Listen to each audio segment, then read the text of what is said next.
Thank you, thank you. Welcome to the intro for medical and legal learning.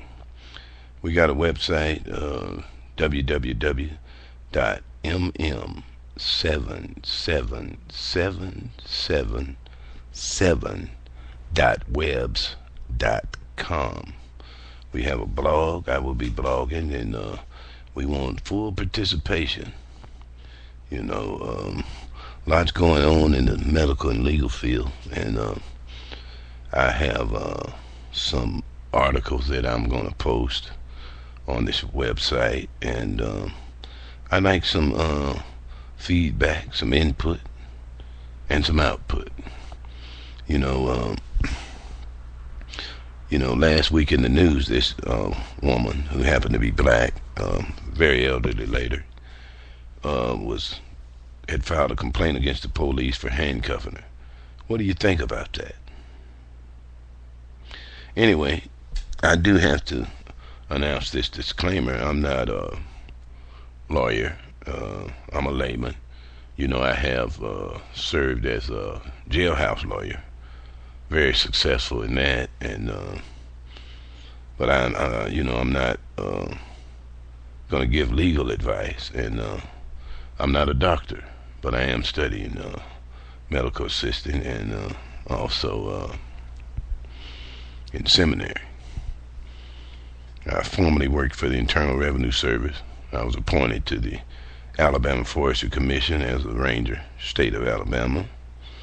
I'm affiliated with Organizing for Action, which is a community action group that President Obama has placed in motion, and we're going to get right into it. Two scenarios here. Everything you do has either a spiritual, everything you do has a spiritual implication or benefit, whichever you'd like to call it, and most of the time a legal and quite possibly medical consequences. I'm going to give you the example. We got two examples here. Okay, one guy, and these are personal experiences. One guy, I was, had my back turned. I was walking out of a office building, and the guy says, "Ooh, he looks like he's retarded," I think was the word. Of course, I turned around. I guess I was the only man that was in the immediate area, so I assumed he was talking at me and not to me. And we had another guy. I was playing cards and over a friend's house, and we were sitting at the table. And I really don't like telling this story because I like God to give me all the praise and benefit. I'm not telling this for the glory of me, but to merely show an example, because generally I don't even, I don't saved a few lives and been fortunate to do that and stop a few rapes, and that's immaterial. But anyway, we were sitting there playing cards, and we were at a friend of mine's brother-in-law's house, who he happened to be at work. His young son was in the back room with a female, young girl. We're sitting at the table in the front room playing cards, and I hear this faint screaming and at the card table.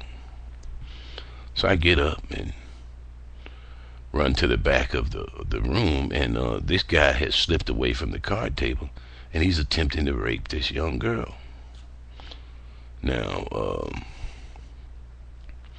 course, I intervened, and I'm not going to go into everything I did, because I did, let him know that, if he had ever done that around me again,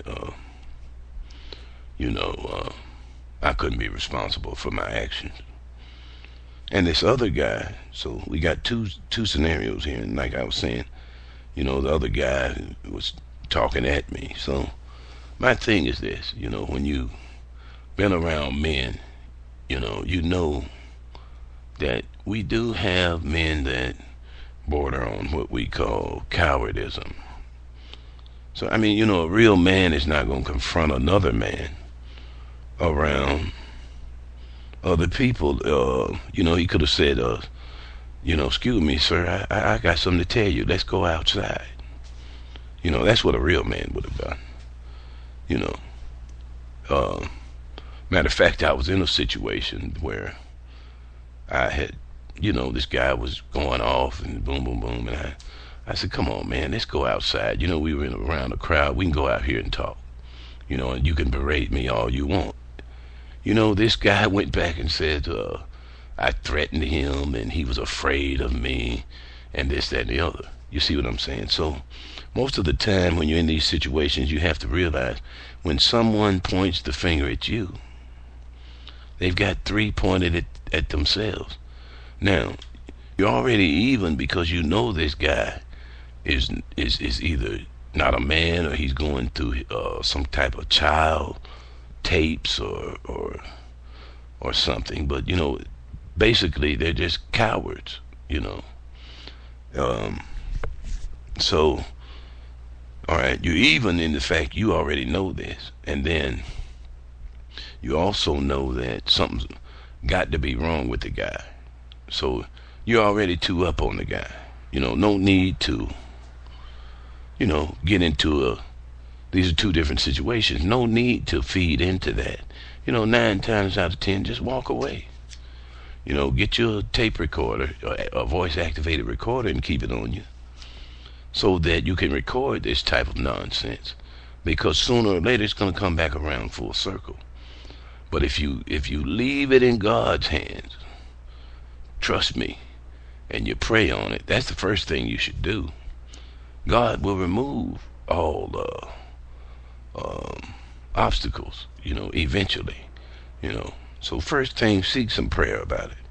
And sometimes you do have to stand up in action, and go into action, because a lot of people think people of faith are weak people, but that's a great misnomer. If you talk, you read and study, most of the deeply spiritual men were great warriors. So, and people tend to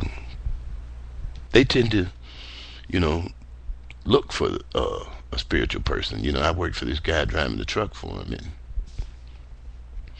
and come to find out later, he was spotty paying me and this, that, and the other. I ended up losing my car and some other things. It wasn't important material things. Of course, God will restore those. But it was a learning process, you understand, that actually I could have took his truck because I did know how to file legal papers, et cetera, but I didn't do it because, he had a family, and at one point it had got so heated that we basically were going to go to war. But he pulled up with his son in the truck with him, and that basically, ended my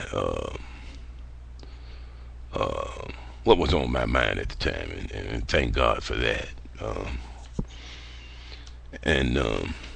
But anyway, like I say, be slow to anger. This is scripture. Be slow to anger, because like I say, the legal implication is that you and this guy might get into it, but if you have him on tape as threatening you, you understand me, and you're thinking instead of reacting. You see what I'm saying? Sometimes, now this other situation with the rape thing, it didn't occur to me till afterwards that that if I hadn't heard that and he had raped this girl in this room in this house that I'm in, we all could have faced charges had I not heard.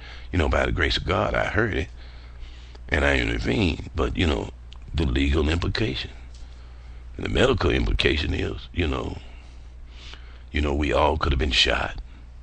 You understand me? Because men, people these days, they won't hesitate to do you bodily harm.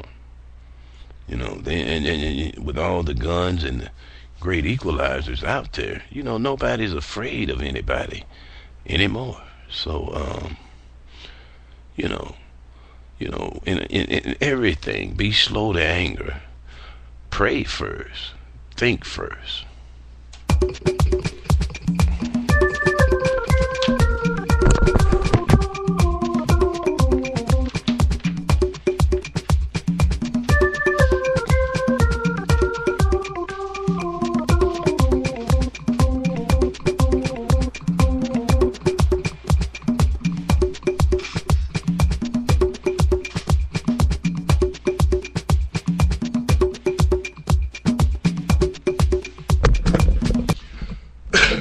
last but not least,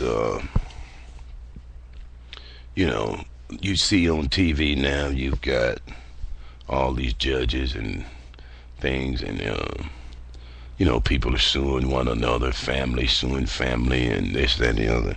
You know, but generally, you know, I heard a person say, well, oh, they'll sue. But, you know, people just don't sue you for nothing. You know, there has to be a legal basis for a lawsuit. You know, if it's determined that it's frivolous, that case is going to be dismissed. Most people will go to East Hell and back to avoid filing a lawsuit. You know, violence and legal action tend to be a last resort. So, you know, you know, everybody, you know, Universal Church of Peace and Love, you know, www.mm25.webs.com. Check us out. Let's show some love.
And once again, medical legal learning, www.77777.webs.com. If you feel the need to call, 770-268-8927.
Last but not least, this is for the three lowlifes I was previously talking about. Well, you know what? I shouldn't call them lowlifes. You know, they're human beings and we all make mistakes. But still, this is for you.